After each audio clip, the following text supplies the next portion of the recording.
سال مبارک کا پرنور اور مقدس اور بابرکت مہینہ ہمارے درمیان جلوہ گر ہے۔ ایک حدیث مبارکہ میری نظر سے گزری، آپ کی سماعتوں کی نظر کروں گا، جس سے ایمان والوں کا ایمان تازہ ہو جاتا ہے۔ حضرت ابو ہریرہ رضی اللہ تعالیٰ عنہ فرماتے ہیں، نبی پاک علیہ السلام نے فرمایا، اس ذات کی قسم جس کی قسم کھائی جاتی ہے۔ حدیث میں سرکار نے جو قسم اٹھائی وہ مختلف انداز سے اٹھائی۔ کبھی فرمایا قسم اس ذات کی جس کے قبضہ قدرت میں میری جان ہے، اور کبھی فرمایا قسم ہے اس ذات کی جس کے قبضہ قدرت میں محمد عربی کی جان ہے، اور کبھی حضور نے فرمایا قسم ہے اس ذات کی جس کے قبضہ قدرت میں اس کی جان ہے جسے تمہاری جان ہی مبعوث کیا گیا ہے۔ اور کبھی حضور نے یوں بھی قسم کھائی کہ قسم ہے اس ذات کی جس کی قسم کھائی جاتی ہے۔ تو سرکار نے یوں قسم کھائی، اور قسم کھانے کے بعد پیارے مصطفیٰ علیہ السلام نے ارشاد فرمایا کہ لوگوں، بے شک تم پر ایک بہترین مہینہ سایہ کرنے والا ہے، اور پھر فرمایا ایسا مہینہ ہے کہ مسلمانوں کے پاس اس سے بہترین مہینہ نہیں آتا، اور فرمایا منافق کے لیے اس مہینے سے زیادہ خسارے والا مہینہ بھی نہیں آتا۔ پتہ یہ چلا مومن مسلمانوں کو اس مہینے کی قدر کرتے ہوئے خوب عبادت اور ریاضت کرنی چاہیے۔ میں دو تین باتیں رمضان کے حوالے سے کر کے اپنے عنوان کی جانب آؤں گا، کیونکہ یہ دو تین باتیں بہت ضروری ہیں، خصوصاً ان لوگوں کے لیے جو مسجد جلدی آتے ہیں، نماز کی جانب وقت عطا کرتے ہیں، تراویح میں بھی حاضر ہوتے ہیں، دروس میں بھی حاضر ہوتے ہیں۔ ان مسلمانوں کو رمضان کی مزید کیسے برکتیں حاصل کرنی چاہیے؟ رمضان میں 3 وقت ایسے ہیں جن میں اچھا بھلا نمازی بھی اپنا وقت ضائع کر رہا ہوتا ہے۔ ایک وقت سحری کا وقت ہوتا ہے، ہم سحری کر کے فارغ ہو جاتے ہیں، ہمارے لوگوں کا مزاج یہ ہے وہ ٹی وی پر چلنے والی ٹرانسمیشن کے پیچھے لگے ہوئے ہیں، وہ ٹرانسمیشن دیکھ رہے ہیں، جبکہ یہ وقت ٹی وی کے آگے بیٹھنے کا نہیں ہے، یہ وقت خدا کے آگے سر جھکا کر خدا کو راضی کرنے کا ہے۔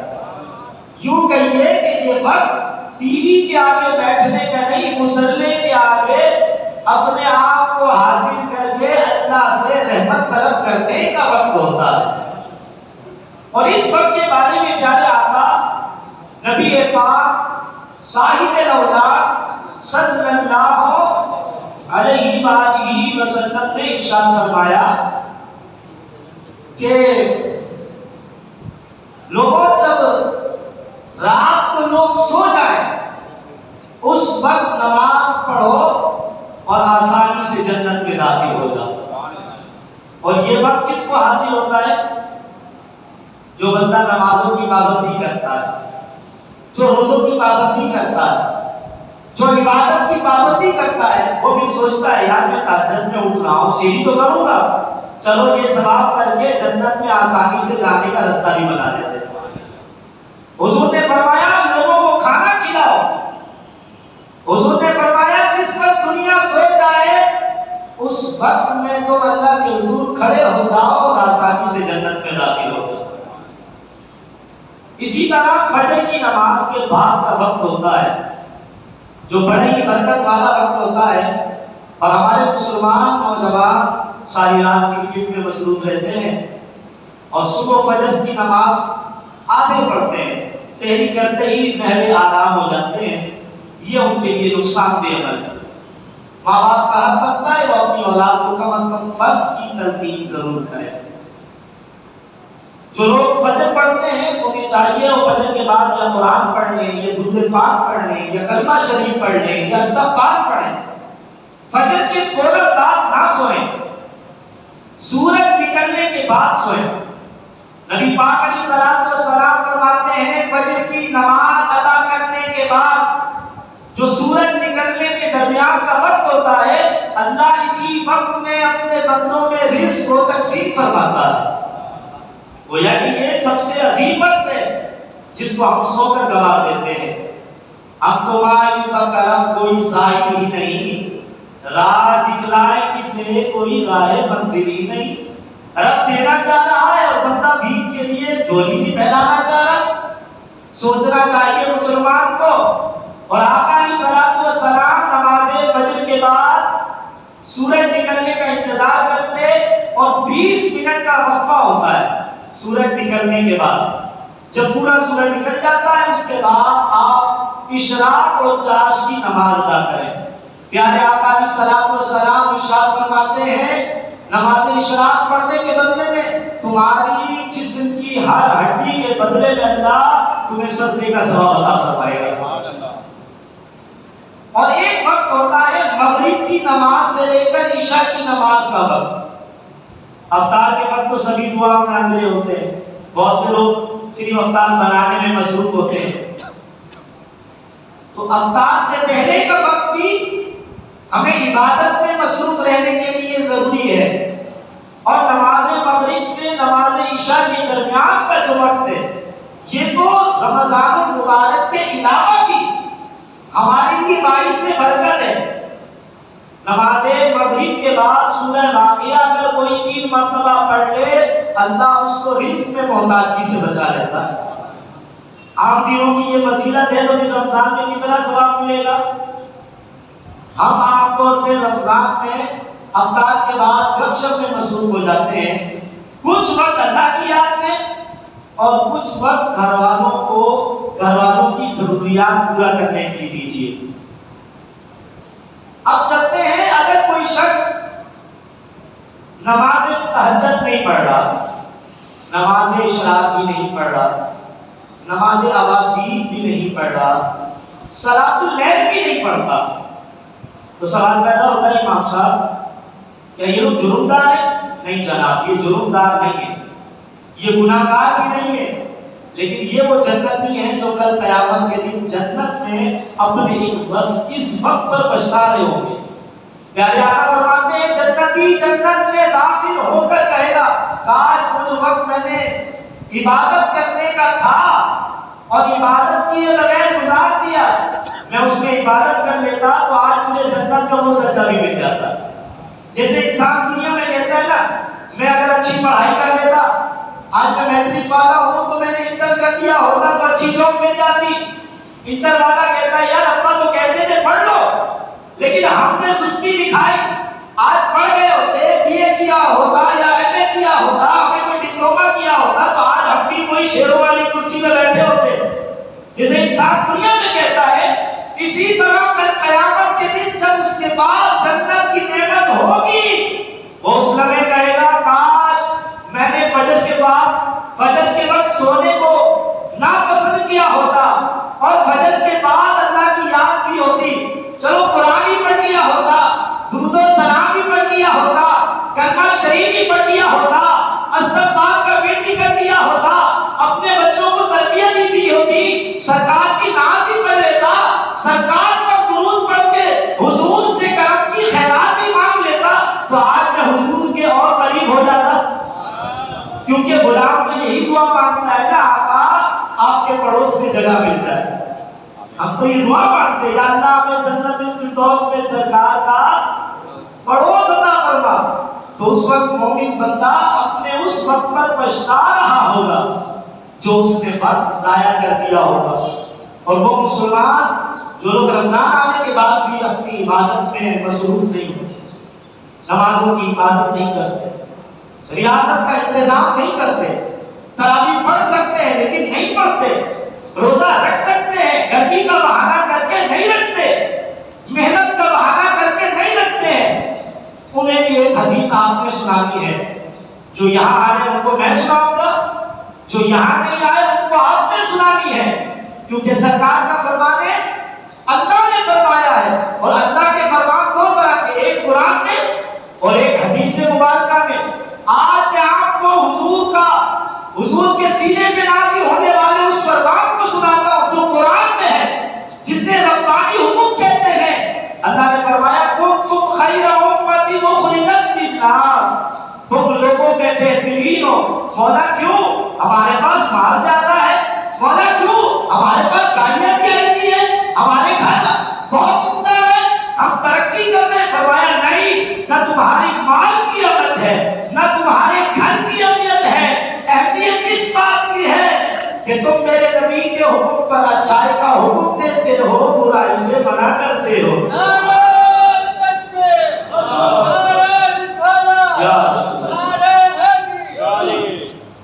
تو اب مسلمان اچھائی کا حکم کیسے دے گا، برائی سے کیسے منع کرے گا؟ جمعۃ المبارک میں جو کچھ سنایا جاتا ہے، یہ لطف اندوز ہونے کے ساتھ ساتھ، یہ ایمان کو تازہ کرنے کے ساتھ ساتھ، پیارے آقا کے قریب ہونے کے ساتھ ساتھ، یہ امت کے لیے ایک درس ہوتا ہے، گھر والوں کے لیے درس ہوتا ہے، بیٹے بھتیجوں اور بھانجوں اور نواسوں کے لیے درس ہوتا ہے، تاکہ ہم ان کو ان برائیوں سے بچا کر اس راستے پہ ڈالیں جس راستے پہ چلنے سے بندہ مدینے والے کے قریب ہو جاتا ہے، جس راستے پر چلنے والے پر سرکار کرم کرتے ہیں اور خواب میں آ کر فرما دیتے ہیں تو نے میری اس ادا کو اپنایا ہے، ہمیں تجھ پر راز ہے۔ اور رمضان کے روزے ان اداؤں میں سے ایک ادا ہے، رات کی تراویح ان اداؤں میں سے ایک ادا ہے کہ جو بندہ ان کی پابندی کر لے زندگی میں وہ وقت آ جاتا ہے سونے کبھی مدینے بلا ہی لیتے ہیں اور کبھی کرم کروا دیتے ہیں، خود مدینے سے غریبوں کے گھر آ ہی جاتے ہیں۔ اسی لیے تو ہم قریب گلیوں میں، گھروں میں، محفلوں میں، مسجدوں میں بیٹھ کر یہ التجا کرتے ہیں، آقا تیرے ایک کرم کی بات ہے اور میری زندگی کا سوال ہے، تو جو ایک کرم کر دے تو میرا بیڑا پار ہو جائے۔ آقا سے محبت کرنے والوں اپنے نوجوانوں کو بے سر و سامان نہ چھوڑنا، اپنے بچوں کو بے سر و سامان نہ چھوڑنا، ورنہ حشر میں تم ہی پچھتاؤ گے کہ میں تو جنت میں جا رہا ہوں، میرا چمکتے ہوئے چہرے والا جوان، میری حسین سی بیٹی وہ جہنم کے راستے پہ، اس وقت پچھتانے کا کوئی فائدہ نہیں ہوگا۔ رسول اللہ صلی اللہ علیہ وآلہ وسلم کی تعلیمات کو آپ سن کر محفوظ کیا کریں، لکھ لیا کریں، جدید دور ہے، موبائل میں ریکارڈ کر لیا کریں، گھر جا کر سنایا کریں۔ پیارے آقا فرماتے ہیں میں مسجد میں موجود تھا، جناب جبریل امین تشریف لائے، آ کر کہنے لگے یا رسول اللہ میں نے آج ایک منظر دیکھا ہے، اور وہ منظر یہ تھا آپ کا ایک امتی تھا حشر کے میدان میں لایا گیا، اللہ کے دربار میں جب اسے لایا گیا اسے اللہ کے دربار میں جانے سے روک دیا گیا اور اس کے لیے عذابات کے احکامات جاری ہونے لگے، وہ 1000 سال تک روک کے رکھا گیا، اللہ کے دربار میں اس کو جانے کی اجازت نہیں دی گئی۔ میرے آقا نے فرمایا اس نے جرم کیا کیا؟ عرض کی کریم آقا جرم یہ تھا کہ اس نے رمضان آنے کے بعد بھی مغفرت والی کام نہیں کی۔ سرکار نے فرمایا اس کو 1000 سال تک روک کے رکھا گیا، پھر کیا ہوا؟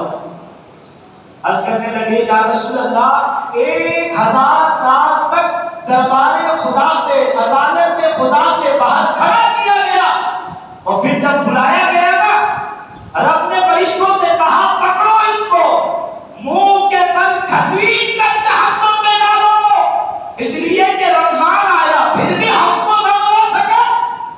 میرے دوستوں ایسا نہ ہو کہ ہم اسی حالت میں، ہمارے جوان اسی حالت میں، ہماری بیٹیاں اسی حالت میں رمضان گزار دیں، کیونکہ جب رمضان کے 10 دن گزرنے لگتے ہیں لوگوں میں سستی آنا شروع ہو جاتی ہے۔ ابھی آپ دیکھیے گا نمازی مغرب کے علاوہ فجر میں بھی کم ہو جائیں گے، عصر میں بھی کم ہو جائیں گے، عشاء میں بھی کم ہو جائیں گے، تراویح میں بھی کم ہو جائیں گے۔ اس سستی کو آپ میں دور کرنا ہے۔ باپ ہونے کے باپ ہونے کی ذمہ داری کی وجہ سے آپ کا حق ہے آپ اپنے بیٹے کو محبت سے سمجھائیں۔ ایک بندے نے سوال کیا تھا امام صاحب بیٹا نہیں نہ مانے تو کیا کرے، اس کی دھکائی کرائے؟ اکابرین امت فرماتے ہیں جب بچہ بالغ ہو جائے، کیا غلط بول رہا ہوں، جب بچہ بالغ ہو جائے تو پھر اس پہ ہاتھ نہیں اٹھانا، پھر اسے سمجھانا ہی سمجھانا ہے، اور اس امید سے سمجھانا ہے آج نہیں تو کل یہ مدینے والے آقا کی بات کو اپنے دل میں سجائے گا اور حضور سے وفا کر کے دکھائے گا۔ میری بات میں تاثیر نہیں ہے، کسی اور کی بات میں تاثیر نہیں ہے، میں جس کملی والے آقا کی بات کر رہا ہوں، جس کے دین میں چلنے کی بات کر رہا ہوں، وہ اتنے لجپال ہیں، ان کی بات انہیں بھی سمجھ آ گئی جو ان کو مانتے نہیں تھے، یہ تو پھر بھی کلمہ پڑھتا ہے۔ بھائی حضور کا کلمہ نہ پڑھنے والے کون تھے؟ کفار مکہ، لیکن سرکار نے جب بار بار سمجھایا تو بہت سو نے کلمہ خود پڑھ لیا، جو خود نہ پڑھ سکے محروم زمانہ رہے، ان کی نسلوں کو تاثیر زبان مصطفیٰ ملی، وہ کلمہ پڑھ کے حضور کے ہو گئے۔ ابو جہل کو حضور کا نہیں پتا، لیکن بیٹا سرکار کا وفادار ہو گیا۔ عتبہ کو حضور کا نہیں پتا، پر اس کے خاندان کے بڑے بڑے لوگ حضور کے ہو گئے۔ تو زبان مصطفیٰ کی تاثیر صدیوں بعد بھی ہے، تعلیمات رسول کی تاثیر سالوں بعد بھی ہے، بس پہنچانا ہمارا